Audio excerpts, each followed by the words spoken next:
Hello friends, this is Neha from Secret Love of Learning. I recently decided to make a video series on GRE. So this will be the very first part one, very first video for the GRE, in which I'll be discussing about introduction to GRE. This is basically for the beginners who are currently starting the preparation for GRE. And yes, this is the GRE logo which says commitment conquers all. So it's really very clear that commitment is very much necessary if you want to go for GRE. Now let's see further what is GRE exactly. GRE stands for Graduate Record Examination. Basically, why it is done? It is kind of an entrance exam to get into the graduate schools in United States and other English-speaking countries.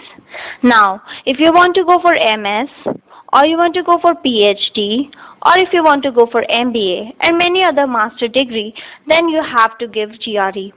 It is a sort of an entrance exam for these things.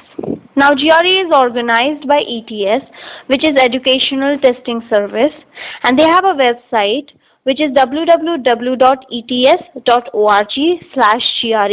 If you want any information regarding GRE, you can log on to this website and you can get any information there. You can register for the GRE examination there.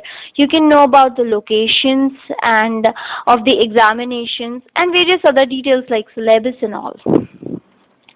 So let's see GRE sections. Actually, basically, there are 6 sections in GRE. The very first, there is one analytical writing section where you have to write essays. There are 2 verbal reasoning sections. There are 2 quantitative reasoning sections. And there is one unscored or research section. Unscored or research section are like they are not the marks are not calculated basically in the final result. So according to this table we see here, we can see that the very first is analytical writing. It's always the first one, and there are 2 essays in analytical writing. For each essay writing you'll get 30 minutes. Then there is verbal section, and because you have 2 verbal reasoning sections, so number 1 verbal section will be the first one, which will be approximately 30 minutes long, and you will be asked around 20 questions.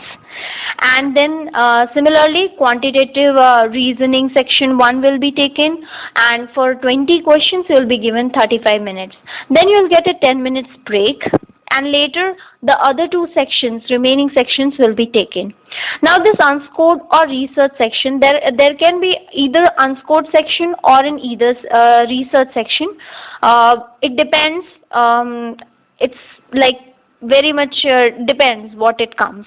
It's not sure or fixed. Anything is not decided in that. So which is not, actually they are not scored topics, like it is just for an experimentation purpose. And these 2 sections can be in between anywhere. So whenever you are starting any section, just don't think that this might be unscored one or this might be scored one. Just go for it thinking that yes, I'm going to score in this section. This particular table is extracted from Manhattan GRE 2nd edition.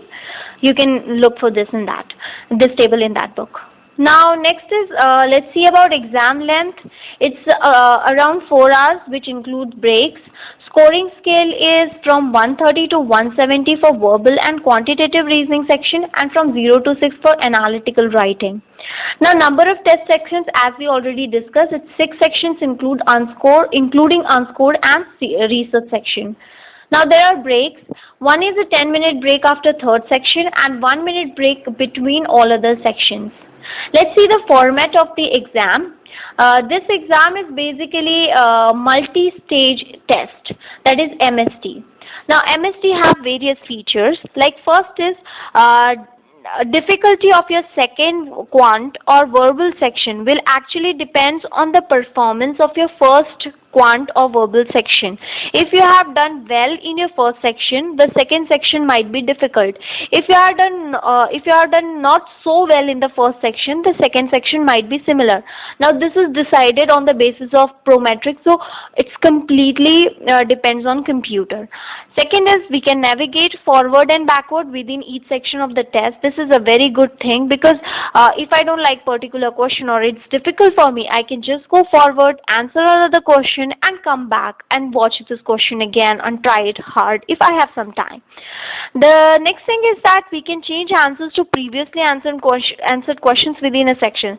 This is because if I am wrong sometime, I can correct myself. If I think later on, it just clicked into my mind that that particular answer I gave was, I think, wrong, so I can correct it. Then there are mark and review buttons available, which can help us to keep track of questions we want to revisit. Like we can mark a particular question to review later. If we click on the review, we'll get a complete set of all the questions which we want to review. And next, for the quantitative section, there is a good thing that we have an on-screen calculator which is provided. So we don't just have to go for this calculation and drill it fast. We can use calculator, and thus we can prove that GRE is completely dependent on your logical reasoning. It do not want you to calculate much. It want to see that how good is your critical reasoning part. So let's get used to some UI in GRE. This is the UI, that is user interface of a GRE test.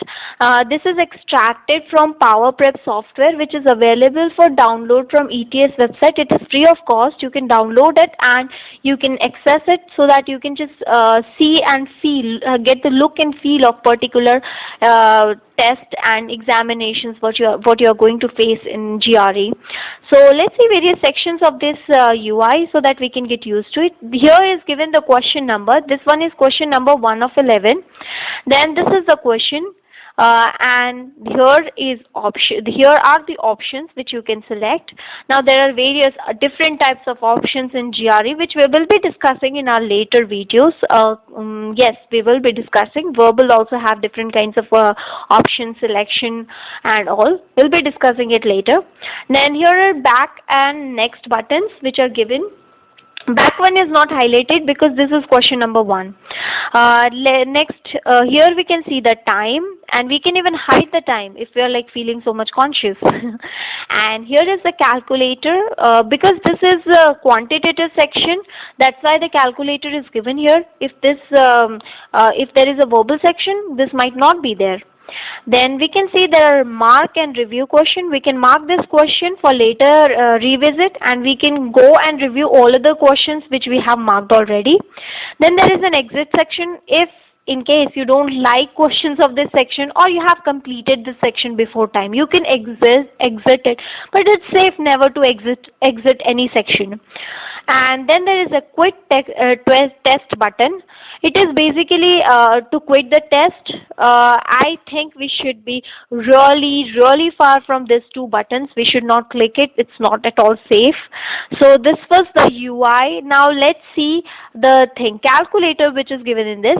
This calculator is really similar to the calculator which is provided in Windows. So we don't have to just search for everything. It's everything given there, and we know that how to use it. But a good thing which is provided here is the transfer display button. We can transfer the output of this calculator to the answer box in which is already given with the question. So sometimes in quantitative question there is that type of question where we have to type and give the answer. So in that situation we can directly transfer the answer from this calculator to that box. So this is it for now. Thank you so much for watching. This was the introduction to GRE. Now, if you like this video and if you want to see the next video, please subscribe. And if you really like this video, please give me a thumbs up so that I can know that I'm doing well. And the next video will be Introduction to Quantitative Reasoning section. Stay tuned. Keep watching. Thank you so much.